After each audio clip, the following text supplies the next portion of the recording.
నమస్తే. బీఆర్కే భక్తి ఛానల్కి స్వాగతం. నేను పద్మ.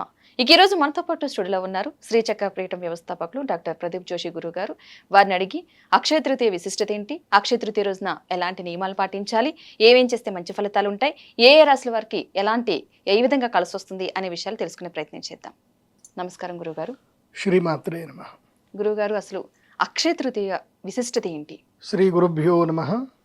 శ్రీమాత్రే నమః. లక్ష్మీం క్షీరసముద్రరాజతనయాం శ్రీరంగధామేశ్వరీం దాసీభూతసమస్తదేవవనితాం లోకైకదీపాంకురాం శ్రీమన్మందకటాక్షలబ్ధవిభవద్బ్రహ్మేంద్రగంగాధరాం త్వాం త్రైలోక్యకుటుంబినీం సరసిజాం వందే ముకుందప్రియాం. శ్రీమాత్రే నమః. అక్షయ తృతీయ. ఇప్పుడు మన సనాతన ధర్మాన్ని కనుక చూస్తే ప్రపంచవ్యాప్తంగా మొత్తం చూసిన మన దగ్గర ఉండేటువంటి పండుగలు, మన దగ్గర ఉండే పండుగలకు సంబంధించిన ప్రత్యేకమైన పేర్లు ఇలా ఎవరి దగ్గర లేదు. మొత్తం ప్రపంచవ్యాప్తంగా ఎన్ని రకాల మతాలు తీసుకున్నా, ఎన్ని రకాల లైఫ్ స్టైల్స్ చూసుకున్నా సనాతన ధర్మంకు ఉన్నంత లైఫ్ స్టైల్ వేరే దేనికి లేదు. అక్షయం అసలు ఈ వర్డే చాలా గొప్ప వర్డ్. అది ఎవ్రీ ఇండివిజువల్ పర్సన్ జీవితంలో కోరుకునేది ఏంటంటే అక్షయమే, అంటే unlimited. So unlimited plus there is no end. And ఎక్కడైతే అది ఎండ్ అవ్వదో, అక్షయం అంటే నో ఎండ్, నాశనము లేనిది. ఇప్పుడు పూర్వకాలము రాక్షసులు తపస్సు చేసి ఏం కోరుకునేవాళ్ళు అంటే నాకు మరణం ఉండకూడదు అని కోరుకునేవాళ్ళు, ఇమ్మోర్టాలిటీ అనేది కోరుకునేవాళ్ళు. అది మాత్రం పాసిబుల్ కాదు అని చెప్పేవాడు. కానీ ఒక్కటి పాసిబుల్ ఉంది. ఏంది అని అంటే శరీరానికి మరణం ఉంటుంది కానీ ఆత్మకు మరణం ఉండదు కదా. ఆత్మ అంటే ఏమిటి అంటే పుణ్యము, పాపము, జీవము, ఈ మూడే ఉంటాయి. జీవం అంటే ఇప్పుడు నేను ఏదైతే ఉన్నానో ఇది నేనే, కాకపోతే ఈ జన్మకి ప్రదీప్ జోషి అన్న పేరుతో ఈ శరీరం, వచ్చే జన్మలో వేరే పేరు వేరే శరీరం, ఇదే శరీరం ఉంటుంది నమ్మకం లేదు. కానీ జ్ఞానం కంటిన్యూ ఉంటుంది. ఈ జన్మలో నేనైతే పుణ్యం చేసుకున్నానో అది ఆ జన్మకి ఉంటుంది, ఈ జన్మలో నేనైతే జ్ఞానం చేశానో ఆ జ్ఞానం యొక్క స్ఫురణ శక్తి ఆ జన్మకు కూడా ఉంటుంది, ఈ జన్మలో చేసిన పాపాలు కూడా ఆ జన్మకు కూడా ఉంటాయి. కాబట్టి మనకి మెమొరీ విత్ మెమొరీ విత్ ఏంటి పుణ్యము పాపం, ఇవి అక్షయం, ఇవి ఎప్పటికీ కరిగిపోవు. సో ఈ అక్షయ తృతీయ ఎందుకోసం అంటే ఆ ఇమ్మోర్టాలిటీ పొందడానికి. మనం ఏ జన్మలు ఎత్తినా మనము హ్యాపీగా ఉండాలి, మనకి పుణ్యము రెగ్యులర్గా రావాలి. అంటే ఇక పర్మనెంట్ అకౌంట్ అనమాట, అంటే ఫిక్స్డ్ డిపాజిట్ చేసి పెట్టుకుంటాం కదా, వడ్డీ తీసుకుంటాం కదా, అలా ఈ అక్షయ తృతీయ అనమాట. సో ఈ అక్షయ తృతీయ రోజు మనం ఏం చేస్తామో అది ఎఫ్డి చేసి పెట్టుకున్నట్టు. నువ్వు ఎన్ని జన్మలెత్తు, ఎన్ని శరీరాలు పో, ఎటన్న పో, ఈ పుణ్యం మాత్రం నీకు వడ్డీలాగా వస్తూనే ఉంటుందన్నమాట. అందుకే అక్షయం న క్షయతి ఇది అక్షయం. ఏదైతే నశించదో, ఏదైతే తగ్గిపోదో అదే అక్షయము. అక్షయము అంటే అర్థం ఇది. మరి అక్షయ తృతీయ అంటే ఏం చేయాలి అంటే ఇది మహోత్కృష్టమైన రోజు. అక్షయ తృతీయ రోజు చేయాల్సింది ఏంటంటే దానం చేయాలి. చాలామంది బంగారం కొనుక్కోమంటారు, బంగారం కొనుక్కోని ఎక్కడా లేదు. అక్షయ తృతీయ రోజు చేయాల్సింది ఏంటంటే పుణ్యం చేయాలి, పుణ్యకార్యం చేయాలి. నువ్వు కొనుక్కుంటే పుణ్యం వస్తుందా? రాదు కదా. ఎవరికైనా ఒక సంతోషకరమైన ఒక పని చేస్తే పుణ్యం వస్తుంది. కడుపు నింపావు, మంచి ఒక జీవికి, ఒక ఆవుకో లేకపోతే పక్షులకు, ప్రతి ఒక్క మనిషికి, ప్రతి ఒక్క ప్రాణం ఉన్న ప్రతి ఇండివిజువల్ పర్సన్కి ఎప్పుడూ నశించేది ఏమిటి అంటే ఆకలి. ఎప్పుడు పుడుతూనే ఉంటుంది కదా. ఇవాళ అన్నం తిన్నాము, ఇప్పుడు పొద్దున అన్నం తిన్నాం, మళ్ళీ నెక్స్ట్ పొద్దునటికి ఆకలి అవుతుంది కదా, గ్యారంటీగా అవుతుంది. 24 గంటల్లో నువ్వు ఎంత ఓపిక పట్టినా మినిమం 6 గంటల్లో మళ్ళీ ఆకలి అవుతుంది. సో ఆకలి అనేది నశిస్తుందా? నశించదా? నశించనిది, ఎప్పటికి మళ్ళీ పుడుతానే ఉంటుంది. ఇప్పుడు తిన్నాము, మళ్ళీ పోతుంది, మళ్ళీ వస్తుంది. సో అలాంటి ఆకలి తీర్చావి అనుకో, ఇవాళ నీకు జీవిత కాలంలో నువ్వు ఏ జన్మెత్తినా ఆ జన్మలో నీకు ఆకలి అనేది ఉంటుంది కదా. ఏ జన్మెత్తినా నీకు సుఖం ఉంటుందో ఉండదో తర్వాత, కానీ ఆకలి అయితే గ్యారెంటీ ఉంటుంది. నువ్వు పులి జన్మెత్తినా, పాము జన్మెత్తినా, మనిషి జన్మెత్తినా, నువ్వు కోటీశ్వరుడుగా పుట్టినా, ప్రధానమంత్రి పుట్టినా, నీకు ఉండేది ఏంది? ఆకలి. సో ఈ అక్షయ తృతీయ రోజు ఏంటంటే కనుక పుణ్య కార్యక్రమాలు చేయాలి, ఆకలి తీర్చాలి. మెయిన్గా పేదవాళ్ళకి కడుపు నిండి అన్నం పెట్టాలి, పక్షులకి అన్నం పెట్టాలి, పక్షులకి ఆహారం పెట్టాలి, గోకి ఆహారం పెట్టాలి. ఇది జనరల్ థింగ్స్. హై లిమిట్లో హైయెస్ట్ రేంజ్లో మనకి పుణ్యం దొరకాలి. ఆహారం పెడితే పుణ్యం వస్తుంది, కానీ ఇంకా హైయెస్ట్ రేంజ్లో ఆహారం పెట్టాలి, పుణ్యం రావాలంటే అదేంటంటే దేవతలకు కూడా ఆహారం పెట్టాలి. దేవతలకి ఆహారం ఎలా పెట్టాలంటే వాళ్ళకి శక్తి ఇవ్వాలి. దేవతలకు కూడా, దేవతలు కూడా శక్తి పొందాలి. శక్తి పొందాలి అంటే వాళ్ళకి కావాల్సింది ఏంటంటే యాగం, యజ్ఞము ద్వారా మాత్రమే దేవతలు హవిస్సుని భుజిస్తారు. అందుకే దేవాహ హవిర్భుజాహ అంటారు. అంటే దేవతలు హవిస్సును భుజించి వాళ్ళు శక్తిని పొందుతారు. దేవతలకు కూడా శక్తి కావాలి. మనుషులకి మనం అన్నం ఎట్లా తింటే మనకు శక్తి వస్తుందో, మనము యజ్ఞము ద్వారా, మంత్రముల ద్వారా యజ్ఞమునకు ఏదైతే హవిస్సు నివేదిస్తామో దానివల్ల దేవతలు సంతృప్తి పొందుతారు. దేవతలకి ఆకలి, నిద్ర వాళ్ళకి ఏమి ఉండదు, వాళ్ళకి దుఃఖము ఏది ఉండదు. బికాస్ వాళ్ళు అమృతాన్ని తాగారు కాబట్టి వాళ్ళకి ఆకలి ఉండదు. కానీ వాళ్ళకు కూడా ఒక ఎనర్జీ కావాలంటే మాత్రం యజ్ఞము చేయాలి. దేవతలు సంతృప్తి చెందగలిగేది కేవలము యాగము వల్ల మాత్రమే సంతృప్తి చెందుతారు. అది కూడా రోహిణీ నక్షత్రంలో చేసే యాగం వల్ల ఇంకా సంతృప్తి చెందుతారు.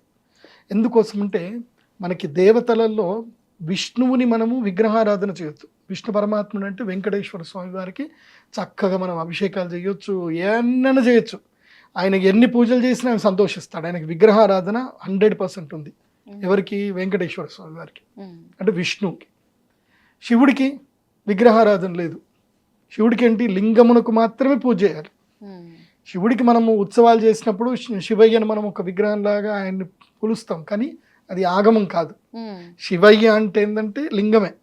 శివలింగానికే పూజ చేయాలి, శివలింగంకే అభిషేకం చేయాలి. మరి బ్రహ్మదేవుని ఎలా పూజించాలి? మరి అంటే యజ్ఞము ద్వారా మాత్రమే పూజించాలి. బ్రహ్మకి విగ్రహారాధన లేదు, ఆయనకి లింగము లేదు, విగ్రహం లేదు, ఏం లేదు. ఆయన నిరాకార తత్వ బ్రహ్మస్వరూపం అంటారు. ఆయనకి యజ్ఞం ద్వారానే పూజించాలి. ఆయన యొక్క నక్షత్రం ఏమిటంటే రోహిణీ నక్షత్రం. ఆ రోహిణీ నక్షత్రము అక్షయ తృతీయ వస్తే ఇంకా అన్లిమిటెడ్. ఇంకా రోహిణి అంటే అర్థం ఏంటంటే పెరగడము. అక్షయ తృతీయ రోజు ఏదైతే పూజ మనం చేస్తామో, ఏదైతే యాగం చేస్తామో దాని యొక్క అక్షయం, దాని యొక్క ఫలితం నశించదు. రోహిణీ నక్షత్రం కాబట్టి ఇంకా పెరుగుతూ ఉంటుంది తప్ప తరగదు అని అర్థం. కాబట్టి ఈ సంవత్సరము అక్షయ తృతీయ రోహిణీ నక్షత్రం రోజు వస్తుంది. ఏప్రిల్ 30వ తారీఖు 2025 వైశాఖ శుద్ధ తదియ. అంటే 29 నాడు కూడా తదియ గడియలున్నాయి, కాకపోతే మధ్యాహ్నం తర్వాత. కాబట్టి 29వ తారీఖు సాయంత్రం మొదలు 30వ తారీఖు మధ్యాహ్నం 12 గంటల వరకు తదియ గడియలు ఉన్నాయి. అంటే ఏప్రిల్ 30వ తారీఖే అక్షయ తృతీయ. ఆ రోజు విశేషంగా ఎర్లీ మార్నింగ్ తెల్లవారుజామున 3 గంటల నుంచి, అంటే బ్రాహ్మీ ముహూర్తం అని ఉంటుంది, 3:30 నుండి 6 గంటల వరకు, ఆల్మోస్ట్ 7 గంటల వరకు ఒక దివ్య ముహూర్తం ఉంటుంది. సూర్యోదయం వరకు దివ్య ముహూర్తం ఉంటుంది. ఆ ముహూర్తంలో దేవతలకి హవిస్సు నివేదన చేసి దివ్యమైన వేద మంత్రములతో, బీజాక్షర మంత్రములతో హవిస్సు నివేదన చేస్తే ఇంకా వాళ్ళ జీవిత కాలానికి సరిపడా పర్మనెంట్ అకౌంట్ సెటిల్ అయిపోయినట్టు ఇంకా వాళ్ళకి. కాకపోతే యజ్ఞము చేయాలి, కానీ యజ్ఞం ఫలితాన్ని కూడా చాలామంది ఏం చేస్తారంటే యజ్ఞ ఫలితాన్ని పండ్ల రూపంలోనూ అక్షంతలు వేసే ఇస్తారు. అలా ఇవ్వకూడదు. యంత్రము, మంత్రము, తంత్రము ఈ 3 కలిస్తేనే పరిపూర్ణం. ఈ మూడిట్లో ఏ ఒక్కటి మిస్ అయినా పరిపూర్ణత లేదు. మంత్రం ఉంటుంది. మంత్రం అంటే వేద మంత్రాలు చదువుతారు, అయ్యగారులు చదువుతారు, బ్రాహ్మణులు చదువుతారు, వేద బ్రాహ్మణులు. తంత్రము అంటే ఏంటంటే హవిస్సు నివేదన చేయడము, పూజ చేయడం, గణపతి పూజ చేయడము, గౌరీ పూజ చేయడము, తర్వాత యజ్ఞ కార్యక్రమం చేయడము, ప్రదక్షిణ చేయడము, తర్వాత కొన్ని ముద్రలు ఉంటాయి, ముద్రలన్నీ చూపించడం, ఇవంతా కూడా తంత్రం. ఈ తంత్రము తెలిసిన కూడా గురువుజీ ఉండాలి, మంచి గురువు గారు ఉండాలి. ఎవరు పడితే వాళ్ళు చేయడానికి ఉండదు తంత్రం. సో యంత్రము, తంత్రము ఉంటుంది, మంత్రం ఉంటుంది. ఈ రెండిటి యొక్క శక్తి, మంత్రం చదివారు, తంత్రం చేశారు, మళ్ళీ శక్తి నిక్షిప్తం ఎక్కడ చేయాలి? ఎక్కడైనా ఎనర్జీ స్టోర్ చేయాలి కదా. ఎక్కడ స్టోర్ చేయాలంటే యంత్రంలో స్టోర్ చేయాలి. ఎనర్జీ నువ్వు స్టోర్ చేయకుండా అట్లాగే వదిలేసావనుకో, నువ్వు పూజ చేసినంతసేపు నీ శరీరంలో ఎనర్జీ ఉంటుంది, ఒక 40 రోజుల ఎనర్జీ ఉంటుంది. మన శరీరంలో కూడా చక్రాస్ ఉంటాయి, అవి ఒక 40 రోజుల వరకు మన శరీరం అది హోల్డ్ చేస్తుంది. కానీ 40 రోజుల తర్వాత ఆ శరీరం మనం అక్కడ ఇక్కడ తిరుగుతాం కదా, అవును. శ్మశానం పోతాము, లేకపోతే ముట్టైన ముడతాము, లేకపోతే మనం ఆఫీస్ పోతాం, వాళ్ళ ఇంట్లో ఎవరో కూడా చనిపోయి ఉంటారు, అదే మైలుతోటి వస్తాడు, మనం అందరికీ ఆఫీస్ రావద్దు నన్ను ముట్టొద్దని చెప్పలేంగా. అవును. సో మాంసం తింటాం, ఏదో ఒకటి చేస్తాం, ఎనర్జీస్ పోతూ ఉంటాయి. కానీ ఎవ్రీడే ఆ ఎనర్జీ మనకు రావాలంటే మన ఇంట్లోకి ఆ యంత్రం తెచ్చిపెట్టుకోవాలి, ఎనర్జీ స్టోర్ చేసుకొని. ఆ యంత్రం ముందు కూర్చొని దీపం పెట్టుకొని ప్రతిరోజు ధ్యానం చేసుకున్నాం అనుకోండి, డైలీ మనకి ఎనర్జీ వస్తూ ఉంటుంది. అప్పుడప్పుడు మనకి ఎవ్రీ డే టైంలోనూ కూడా మనం ప్రతిరోజు ఒక మూడ్లో ఉండం కదా. అవును. ఎవ్రీ మంత్లో ఒక 3 రోజులో 4 రోజులో ఒక వారం రోజులో ఎప్పుడో ఒకసారి మూడ్ అవుట్ అవుతుంది, ఇంట్లో వాళ్ళ మీద గట్టిగా అరుస్తాము, ఏదో ఒకటి చేస్తాం. సో నెగిటివ్స్ ఆర్ అవి మన జీవితంలో ఎక్కడో ఏదో ఒక రూపంలో వస్తూనే ఉంటుంది. అలాంటి నెగిటివ్స్ వచ్చినా దానివల్ల మనకి నెగిటివ్ రాకుండా ఉండడానికి మనకి యంత్రాలు చాలా కీలకం. అందుకే పూర్వకాలంలో దేవస్థానం లోపల యంత్రాలు ఉండేటివి, గొప్ప గొప్ప వాళ్ళ ఇండ్లలో మాత్రమే యంత్రాలు ఉండేటివి. ఎందుకోసం అంటే ది మేడ్ ద లిమిటేషన్. ఎందుకోసం అంటే కొంతమందికి స్వార్థం ఉండేది, ఇప్పుడు అది లేదు. ఇంకా మేము అందరికీ అది ఇస్తున్నాం. ఇప్పుడు చిన్న జీఆర్ స్వామి వారు ఎవరైతే జీఆర్ స్వామి వారు ఎప్పుడైతే వచ్చారో, రామానుజాచార్యులు వచ్చారో, వచ్చినప్పుడే అందరికీ నారాయణ మంత్రం బయటకు వచ్చింది. అంతకుముందు లేదా అంటే నారాయణ మంత్రం ఉంది కానీ అందరికీ తెలియదు. ఆయన గట్టిగా వచ్చి ఓం నమో నారాయణాయ అని అందరికీ అష్టాక్షరి మంత్రం నేర్పించేశాడు ఆయన. కాబట్టి ఇవాళ మనందరికీ అష్టాక్షరి మంత్రం ఏందో మనకు తెలిసిందే. ఆది శంకరాచార్యులు వచ్చారు, అందరికీ పంచాక్షరి మంత్రం నేర్పించారు. ఆయన రాకపోయి ఉంటే పంచాక్షరి మంత్రం ఎవరికి వచ్చేది కాదు. అట్లాగే శ్రీమన్ మధ్వాచార్యుల వారు వచ్చారు, కృష్ణతత్వాన్ని, భగవతత్వాన్ని, భగవంతుని యొక్క సేవాశక్తిని మనకి తెలియజేశారు మధ్వాచార్యుల వారు. ఆయన వచ్చి చెప్పకపోతే వాళ్ళందరికీ మనకేం తెలిసేది కాదు, భగవంతుని యొక్క శక్తి ఏంటిదో మనకు తెలిసేది కాదు. కాబట్టి ప్రతి ఒక్కరూ వాళ్ళ శక్తిని వాళ్ళు ఇచ్చారు. సో నేనేం చేస్తున్నాను అంటే, ఇప్పుడు కలికాలం, కలి అంటేనే కష్టం. కలికాలంలో మనుషుల యొక్క శక్తులు అన్నీ నిర్వీర్యమైపోతాయి. అలాంటి కలికాలంలో మనుషులకి ఎనర్జీస్ రావాలి అని అంటే ఒక 3 ముహూర్తాలు ఉంటాయి. సంవత్సరం మొత్తం మీద ఎన్ని ముహూర్తాలు? 3 ముహూర్తాలు. ఒకటి వసంత పంచమి, అది జ్ఞాన సిద్ధి కోసం, రాజయోగ సిద్ధి కోసం. రెండవది అక్షయ తృతీయ, ధనయోగము, జ్ఞానయోగము, తర్వాత రాజయోగము, అన్నిటికీ అక్షయ తృతీయ. Akshaya Tritiya top number 1. ఇంకా దాని తర్వాత వచ్చేది ధనత్రయోదశి, సంపద, లక్ష్మీ అనుగ్రహము, ప్యూర్ సంపద కలగాలి అని అంటే ధనత్రయోదశి. ప్యూర్ నాలెడ్జ్ ఏది? రాజయోగము, రాజశ్యామల యాగం ఏది? వసంత పంచమి. హోల్ కాంబినేషన్ కావాలి అని అంటే అక్షయ తృతీయ. జ్ఞానము రావాలి, సంపద రావాలి, శక్తి కావాలి, అన్ని కావాలంటే అక్షయ తృతీయ. కాబట్టి అక్షయ తృతీయ రోజు మహాలక్ష్మి యాగం చేయాలి. ఎందుకు అక్షయం అంటే అక్షయ పాత్ర ఉంటుంది. చాలా మందికి తెలియదు ఏంటంటే అక్షయ తృతీయ రోజు అక్షయ పాత్రని ప్రసాదంగా తీసుకోవాలి. శ్రీకృష్ణ పరమాత్ముడు మీకు తెలుసు అనుకుంటాను, వనవాసం ఉంది, ఎవరికి? పాండవులకు వనవాసం ఉంది. అప్పుడు దూర్వాస మహర్షి వస్తాడు, ఆకలి అని వస్తాడు. మేమందరం సంధ్యావందనం చేసుకొని వస్తాం, మా అందరికి భోజనాలు పెట్టాలని చెప్తాడు. అప్పటికే పంచపాండవుల దగ్గర ఏమీ లేదు ఇంట్లో, వాళ్ళ దగ్గర మొత్తం అన్నీ అయిపోయాయి, ఖాళీ, వాళ్ళ దగ్గర ఏముండదు, వాళ్ళ అడవిలో ఉన్నారు, వాళ్ళ దగ్గర ఏముంటుంది. కాకపోతే గృహస్థుడు ధర్మరాజు, గృహస్థ ధర్మం ఏంటంటే ఇంటి ఎవరికి వచ్చినా అన్నం పెట్టాలి, లేకపోతే అది గృహస్థుడు కాదు, అది భయంకరమైన శాపం, పాపం కూడా. ఆకలి అని ఎవరైనా ఇంటికి వస్తే అన్నం పెట్టలేదు అనుకోండి, అంతకు మించిన పాపం ఇంకోటి ఉండదు. బాగా గుర్తుపెట్టుకోండి, మీ ఇంటికి ఎవరు వచ్చినా, శత్రువు వచ్చినా ఇంటికి వస్తే అన్నం పెట్టి పంపించాలి, వాటి కడుపు నిండా పెట్టి పంపించాలి. ఇది మన ధర్మం మనకు నేర్పించింది. కాబట్టి అందుకే ఇప్పుడు సిక్కులలో కూడా, ఇప్పుడు మీరు కేసరి మూవీ చూడండి, అందులోపల సిక్కులు వాడు యుద్ధం చేస్తారు, చంపుతారు, కానీ వాళ్ళు ఆఖరికి చివరి ప్రాణం పోతున్నప్పుడు వాళ్ళందరికీ నీళ్లు సర్వ్ చేస్తారు. ఈవెన్ దో వాళ్ళు చంపినా కానీ, వీళ్ళని పొడుస్తున్నా కానీ దే డొనేట్ ద వాటర్, వాళ్ళకి నీళ్ళు ఇస్తారు. అది మన సనాతన ధర్మం, మన గొప్ప ధర్మం. అది శత్రువు అయినా అన్నం పెట్టాలి. మనకు శాపం పెట్టేవాళ్ళు వచ్చినా సరే అన్నం పెట్టి నీళ్ళు ఇచ్చి పెడితే పెట్టండి శాపం, కానీ నా ధర్మం నీకు అన్నం పెట్టాలి. అహం వైశ్వానరో భూత్వా ప్రాణినాం దేహమాశ్రిత ప్రాణాపాన సమాయుక్త పచామ్యన్నం చతుర్విధం. అందరి శరీరంలో ఆకలి అనే స్వరూపంలో భగవంతుడు ఉంటాడు, కాబట్టి అన్నం పెట్టాలి. అగ్రహస్థుడు వచ్చాడు, మరి దూర్వాస మహర్షి వస్తే అన్నం పెట్టాలనేసరికి కంగారు పడిపోతారు, ఏం చేయాలో తెలియదు. అప్పుడు ద్రౌపది దేవి, మీరేం కంగారు పడద్దు, మీరు వాళ్ళందరికీ కాళ్ళు చేతులు కడగడము, వాళ్ళని మీరు అరుచుకోండి, నేను అన్నం పెడతాను, మీరు కంగారు పడకండి, మీరు వెళ్ళండి అని చెప్తుంది, ధైర్యంగా చెప్తుంది ధర్మరాజు. ఎందుకు అంత ధైర్యం అంటే ఆమెకు భగవంతుడి మీద అంత నమ్మకం, కృష్ణుడి మీద నమ్మకం. వీళ్ళు ఇద్దరు మహాభారతానికి ఆదిగా మహాభారతానికి ముఖ్యమైన కీలక పాత్రధారులు ఎవరు అంటే ఇద్దరు. ఎవరు అంటే కృష్ణుడు, తర్వాత ద్రౌపదీదేవి. వీళ్ళిద్దరు లేకపోతే మహాభారతం లేదు. ఓకే. వీళ్ళిద్దరే చాలా కీలకం. వీళ్ళతోటే మహాభారతంలో అన్ని టర్నింగ్ పాయింట్స్ అన్ని వీళ్ళిద్దరితోటే. కాబట్టి మహాభారతానికి విలన్ ఎవరు తెలుసా? చాలా మంది విలన్ ధృతరాష్ట్రుడు, దుర్యోధనుడు అనుకుంటారు. మహాభారతానికి విలన్ అండ్ మహాభారతానికి కీ రోల్ ఎవరు అంటే శకుని. అసలు శకుని లేకపోతే మహాభారతం మొత్తం లేదు. Shakuni is the most important role. అందుకోసమే మహాభారతానికి ముఖ్య పురుషుడు ఎవరు అంటే శకుని. అలాంటి వాళ్ళు ఉంటారు. కాబట్టి ఇంకా ద్రౌపదీదేవి ఏం చేసిందని అంటే, సరే మీరు వెళ్ళండి నేను చూసుకుంటాను, కృష్ణుడికి దండం పెట్టింది. కృష్ణుడికి ఒక శ్లోకం ఉంటుంది, అన్యథా శరణం నాస్తి త్వమేవ శరణం మమ అని కృష్ణుడిని అనాలి. కృష్ణుడు లాస్ట్కు ఒక శ్లోకం చెప్తాడు భగవద్గీతలో. చాలామందికి తెలియదు ఈ శ్లోకం. మన శంకరు ఆ సినిమాలో, అదేదో అపరిచితుడు సినిమాలో ఆ విక్రమ్ క్యారెక్టర్ తోటి అనిపించాడు కాబట్టి కొంతమందికి తెలిసింది, కానీ చాలామందికి తెలియదు. అదొక శ్లోకం ఉంటుంది. ఏం శ్లోకం చెప్పండి? సర్వధర్మాన్ పరిత్యజ్య మామేకం శరణం వ్రజ అహం త్వాం సర్వపాపేభ్యో మోక్షయిష్యామి మా శుచ. భగవద్గీతలో ఉన్న 700 శ్లోకాల్లో లాస్ట్ శ్లోకం ఇదే. లాస్ట్ శ్లోకం. దీని అర్థం తెలుసుకుంటే భగవద్గీత మొత్తం తెలిసినట్టు.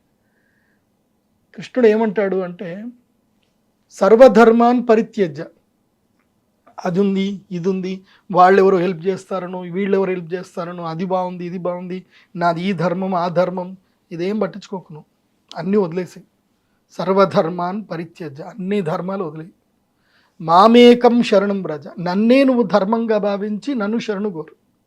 నువ్వు నన్ను శరణు కోరితే చాలు.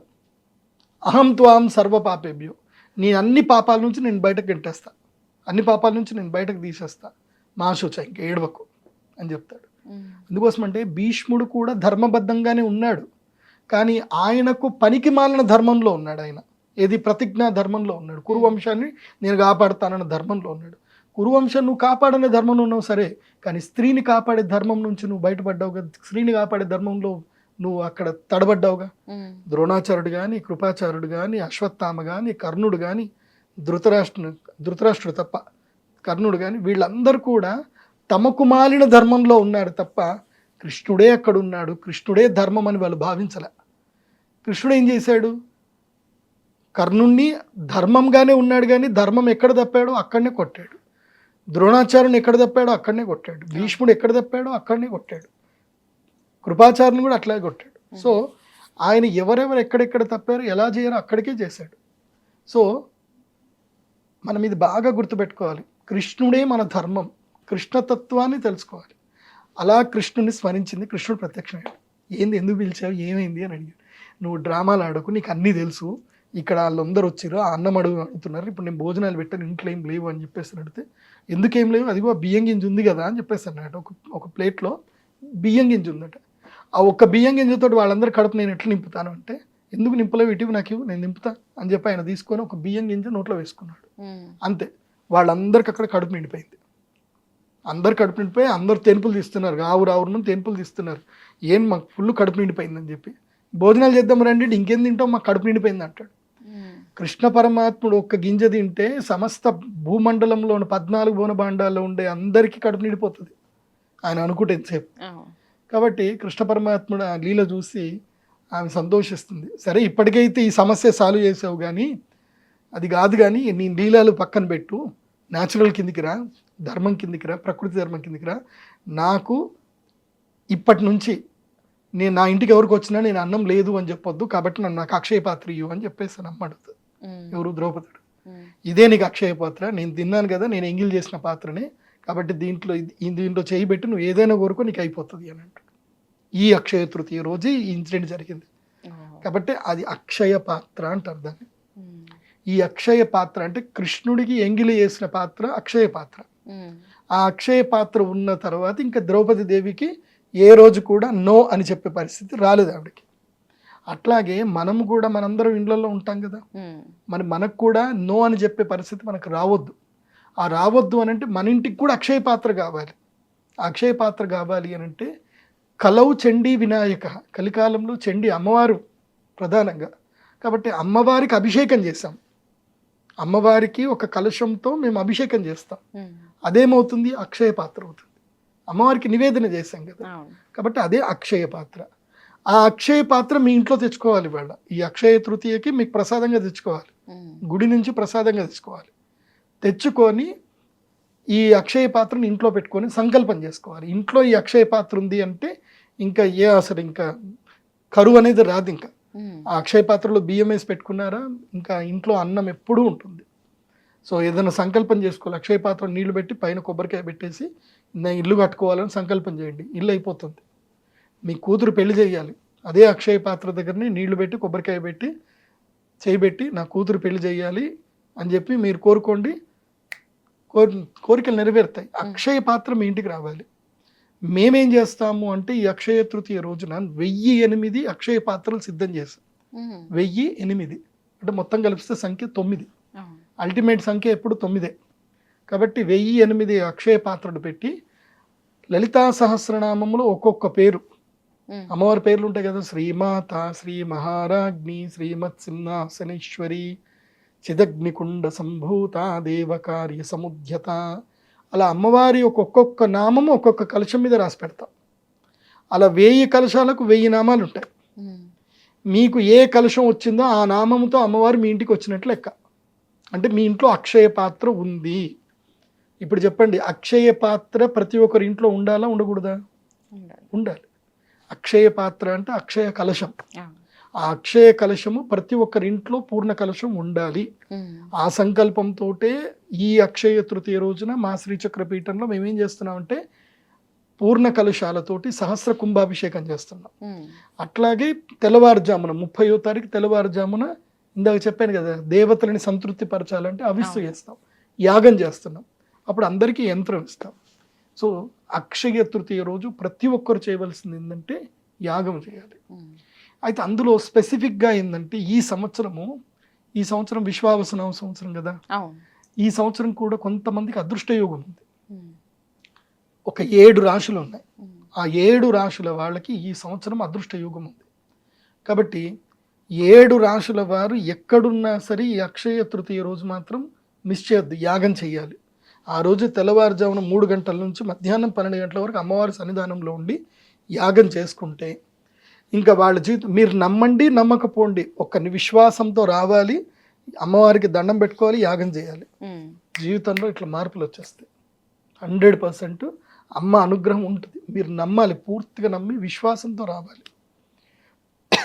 గురుగారు చెప్పింది జరుగుతుందా జరగదా దాని గురించి డౌట్ పెట్టుకోవాలి. రావాలి, భగవంతుని సేవ చేయాలి. సేవా దృక్పథంతో వచ్చి యాగ నివేదన చేస్తారనుకోండి, లైఫ్ మారిపోతుంది. ఆ 7 రాశులు ఏవో చెప్తాను, జాగ్రత్తగా నోట్ చేసుకోండి. నంబర్ 1 వృషభ రాశి, నంబర్ 2 సింహరాశి, 3 తులారాశి, నెక్స్ట్ ధనుస్సు రాశి, తర్వాత మకర రాశి, తర్వాత కుంభరాశి. 6 రాశులు అయిపోయాయి. తర్వాత ఇంపార్టెంట్ ఇంకో రాశి ఏంటంటే కన్యా రాశి. ఈ 7 రాశుల వాళ్ళు ఈ అక్షయ తృతీయ రోజు శ్రీ మహాలక్ష్మి యాగం తప్పకుండా చేసుకోవాలి. చేసుకుంటే వీళ్ళకి రాజయోగం. ఓకే, ఇంకా మిగతా రాశుల వాళ్ళు ఉన్నారు, అందులో వాళ్ళు కూడా వస్తే మంచిది. కానీ వాళ్ళకి రాజయోగం వస్తుంది, అమ్మ అనుగ్రహం ఉంటే ఎవరికైనా వస్తేస్తుంది, దాంట్లో పెద్ద ఇబ్బంది ఏం లేదు. అదే అక్షయ తృతీయ గొప్పతనం. కాకపోతే అరిష్టాలు రాకుండా ఆగిపోతాయి మిగతా రాశులకు. ఎందుకోసం అంటే కుంభరాశికి, మీన రాశికి, మేషరాశికి ఏలినాటి శని ఉంది. కర్కాటక రాశి వారికి ఏమో అష్టమ శని పోయింది. కర్కాటక రాశి వారికి అష్టమ శని పోయింది. సింహరాశి వారికి అష్టమ శని ఉంది. ఆ అష్టమ శని ఇబ్బందులు సింహరాశి వారికి కలగొద్దు అంటే వాడు రావాలి తప్పకుండా. సో శని కొంతమందికి మంచిగా లేడు, గురు బాగా ఉన్నా శని బాగలేడు. కాబట్టి కుంభ, మీన, మేషరాశి వాళ్ళు కూడా వస్తే మంచిది. మిథున రాశి వారు, కర్కాటక రాశి వారు, వృశ్చిక రాశి వారు కూడా వస్తే మంచిది.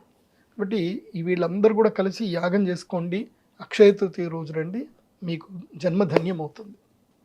ఇంకొక విషయం తెలుసా, ఇందాక మనం ఆ కథ చెప్పుకున్నాం, ఏది ద్రౌపదీదేవి కథ చెప్పుకున్నాం, ఏది అక్షయ పాత్ర. మరి ఆ అక్షయ పాత్ర ద్వాపర యుగంలో ఉన్న అక్షయ పాత్ర ఈ కలియుగంలో ఎక్కడుందో తెలుసా మీకు? ఇప్పటికీ ఉంది అక్షయ పాత్ర. అక్కడ నిత్యము అన్నదానం జరుగుతూనే ఉంటుంది. ఇప్పుడు కాదు, గత 700 సంవత్సరాల నుంచి ఆ క్షేత్రంలో అన్నదానం నిత్యము జరుగుతూనే ఉంది. ఎక్కడ తెలుసా? పూజ్య శ్రీ మధ్వాచార్యుల వారు, శ్రీమన్ మధ్వాచార్యుల వారు, ఆయనకి కృష్ణుడు ప్రత్యక్షమయ్యి శ్రీమన్ మధ్వాచార్యుల వారు కృష్ణ ప్రతిష్టాపన చేశారు. ఎక్కడ అంటే ఉడిపి క్షేత్రంలో.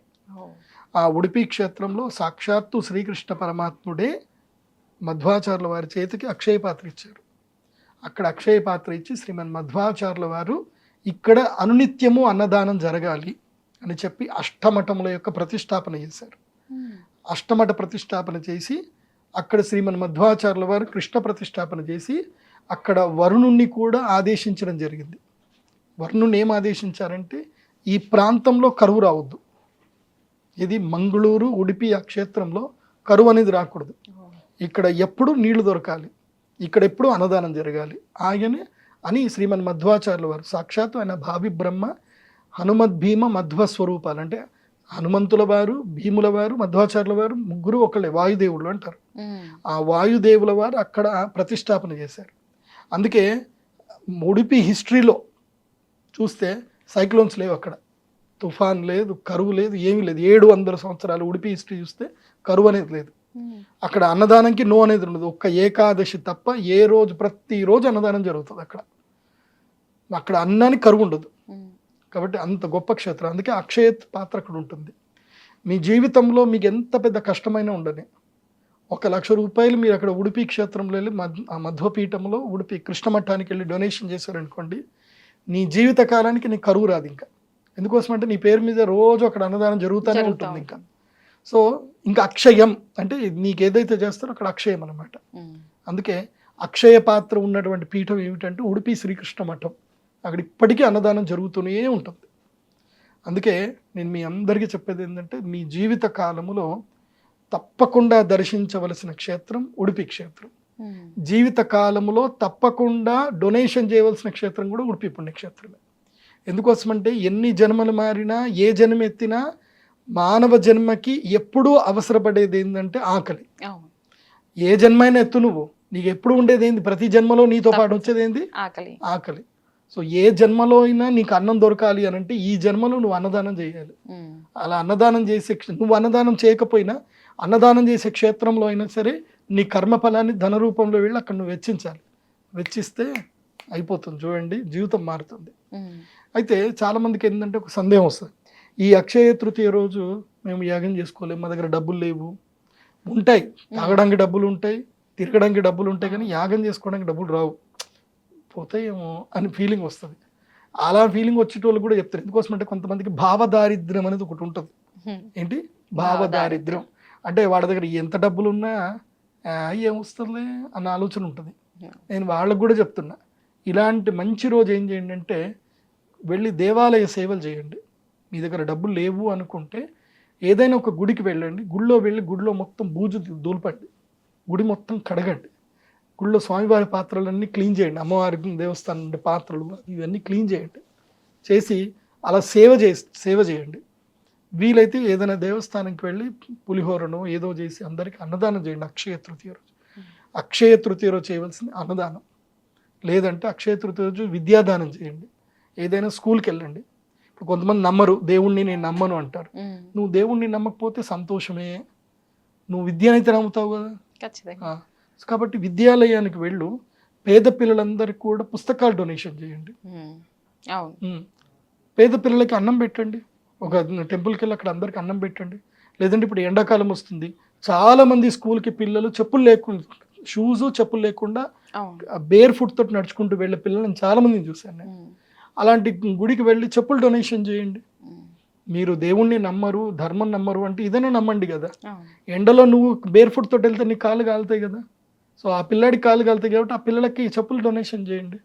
అక్షయ తృతీయ రోజు నువ్వు ఏది డొనేషన్ చేస్తే, అంటే ఎవరికైతే ఏ దుఃఖము నుండి ఏ బాధ నుంచి నువ్వు విముక్తి కలిగిస్తావో నీ జీవితంలో ఆ దుఃఖము బాధ నీకు రాదు. అది అక్షయ తృతీయ యొక్క ప్రాముఖ్యత. సో ఈ పనులు చేయాలి అక్షయ తృతీయ. చాలా గొప్పగా వివరించారు గురుగారు. నిజంగా చాలా మంది తెలియకపోవచ్చు ఈ అంశాలు. మాక్సిమం అందరూ ఏమనుకుంటారంటే అక్షయ తృతీయ అంటే ఏదో గోల్డ్ కొనుక్కొని తీసుకురావాలి, మన ఇంటికి వస్తుంది కదా, ప్రతి ఒక్కరు బంగారం మీదే పడతారు అక్షయ తృతీయ రాగానే. ఈ ఉన్న రోజులు కొంటారో లేదో తెలియదు కానీ ఆ ఒక్క రోజు మాత్రం అప్పు చేసినా సరే కొనడానికి వెళ్తూ ఉంటారు. అది ఎంతవరకు నిజమనే తెలియదు. బంగారం కొనవలసిన రోజు ఏంటంటే గురువారము పుష్యమి నక్షత్రం వచ్చిన రోజు బంగారం కొనాలి. కొంటే నీకు అది అదృష్టాన్ని ఇస్తుంది. మా వంశ పారంపర్యంగా మేము బంగారం కొంటూనే ఉంటాం. గురువారం పుష్యమి నక్షత్రం వస్తే వెళ్ళి నేను బంగారం కొంటా, పక్కగా కొంటాను. నేను గురువారం పుష్యమి నక్షత్రం వస్తే ఎక్కడైనా ప్రదీప్ జోషి గురూజీ మీకు ఏ బంగారం షాప్లో అయినా కనిపిస్తాడు. సో పక్కా నేను కొంటా. గురువారం పుష్యమి నక్షత్రం వచ్చిన రోజు కొనాలి. అక్షయ తృతీయ రోజు కూడా కొనొచ్చులే, మంచిదే, ఏముంటుంది, బంగారం కూడా నాశనం కాదు, అక్షయం కాదు, కొనుక్కో, ఏం కాదు. కాకపోతే అక్షయ తృతీయ రోజు చేయవలసింది దానం. అయితే ఈ సంవత్సరం ఏంటంటే అక్షయ తృతీయకి బంగారం కొనుక్కోండి కానీ కొంచెమే కొనుక్కోండి. ఎందుకోసమంటే ఈ సంవత్సరం అక్షయ తృతీయకి బంగారం ధర 1,00,000 రూపాయలు ఉంటుంది. 1,00,000కి రీచ్ అయిపోతుంది బంగారం ధర. కానీ బంగారం పడిపోతుంది, మళ్ళీ 88,000 బంగారం వస్తుంది. ఇది పాల పొంగు లాంటిది. ఈ ధర పెరగడం అంటే ఏంటంటే పాల పొంగులాగా. మీకు ఆషాఢ మాసం వరకు ఈ ధర పెరుగుతూనే ఉంటుంది. ఆషాఢ మాసం మొత్తం పడిపోయి 88,000కి వస్తుంది బంగారం. 88, 92 ఈ మధ్యలోకి వచ్చి స్టేబుల్ అవుతుంది బంగారం రేటు. కాబట్టి కంగారు పడి ఇంత కొనకండి. ఏదో కొంచెం కొనుక్కుంటే కొంటే కొంచెం కొనుక్కోండి. ఎందుకోసం అంటే మళ్ళీ బంగారం రేటు పడిపోయింది అనుకోండి, అయ్యో ఊరికే కొనేసుకున్నాం అంటే మళ్ళీ పెరుగుతుందిలే, ఇంకో సంవత్సరం తర్వాత మళ్ళీ పెరుగుతుంది. కాకపోతే ఇప్పుడు ఏంటంటే ఇదంతా కొంచెం గ్రహస్థితులు బాగా లేవు కాబట్టి ఇప్పుడు కొంటే కొంచెం కొనుక్కోండి. లేదంటే అదేదో స్కీమ్ ఉంటుంది కదా, కొంచెం కొంచెం బంగారం కొనుక్కునే స్కీమ్. 11 నెలలు కట్టుకున్నాక అప్పుడు తరుగు మజూరికి మనం కట్టాల్సి వస్తుంది, జిఎస్టీ ఇప్పుడు కడితే చాలు. అట్లాంటిది ఏమైనా ఉంటే కొనుక్కోండి. కాకపోతే అదేదైతే వాళ్ళకి ఆర్బీఐ నుంచి అప్రూవల్ ఉన్న బంగారం షాప్లకే కొనండి. ఎవడు పడితే వాడు కొనుక్కుంటే వాడు షాప్ ఎత్తేస్తే ఉన్న డబ్బులన్నీ పోతాయి. డబ్బులు ఎవరికి ఊరికే రావు. సరే, మంచి వివరాలు అందించారు గురువు గారు, ధన్యవాదాలు. శ్రీమాత్రే.